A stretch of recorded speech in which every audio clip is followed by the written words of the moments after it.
Hi అండి, welcome to Lavanya embroidery vlogs. ఇక్కడ నేను మిషన్ మీద ఒక కొత్త డిజైన్ అయితే వేద్దామని చెప్పేసి ఫ్రేమ్కి క్లాత్ అయితే సెట్ చేసుకున్నానండి. పాట్ నెక్ అనమాట, అంత కట్ వర్క్ ప్యాటర్న్లో వస్తుంది. ఇంకా అలాగే డిజైన్ సెలెక్ట్ చేసుకోవాలి కదా. నేను రీసెంట్గా యానీ క్రియేషన్స్లో తీసుకున్నాను అనమాట. ఆ డిజైన్ తీసుకొని ఇంకా పెన్ డ్రైవ్లో అంతా సేవ్ చేసుకున్నాక ఇంకా డిజైన్ అయితే ఇక్కడ నేను చూసుకుంటున్నాను ఎక్కడుంది ఏంటి అనేది. ఆ డిజైన్ సెలెక్ట్ చేసుకున్నాక ఇంకా పెన్ డ్రైవ్ అయితే ఉంచకూడదండి. ఎందుకు అంటే హీట్ ఎక్కిపోద్ది అనమాట. మనకి అలా పెన్ డ్రైవ్ ఉంచితే హీట్ ఎక్కడం వల్ల పెన్ డ్రైవ్ మనకి డిజైన్స్ కూడా కొన్ని పోతాయి అనమాట. నేనైతే అది ఫేస్ చేశాను. అందుకే నేను ఇంకా పెన్ డ్రైవ్ అయితే తీసేసి ఇంకా డిజైన్ సెలెక్ట్ చేసుకున్నాక మొత్తం ఇంకా కలర్స్ కూడా అన్నీ సెలెక్ట్ చేసుకున్నాక ఫ్రేమ్ చెకింగ్ అయితే కంపల్సరీగా చేసుకోవాలండి. లేకపోతే మనకి ఫ్రేమ్ అడ్డుగా తగిలేస్తుంది అనమాట హెడ్కి.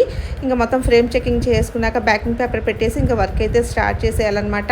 ఈ డిజైన్ కొత్తగా తీసుకున్నారు కదా, చాలా బాగుందండి ఫినిషింగ్ అయితే. మీకు నెక్స్ట్ వీడియోలో షేర్ చేస్తాను ఆ డిజైన్ ఏంటి అన్నది. వీడియో నచ్చితే తప్పకుండా లైక్ చేయండి, సబ్స్క్రైబ్ చేసుకోండి. థ్యాంక్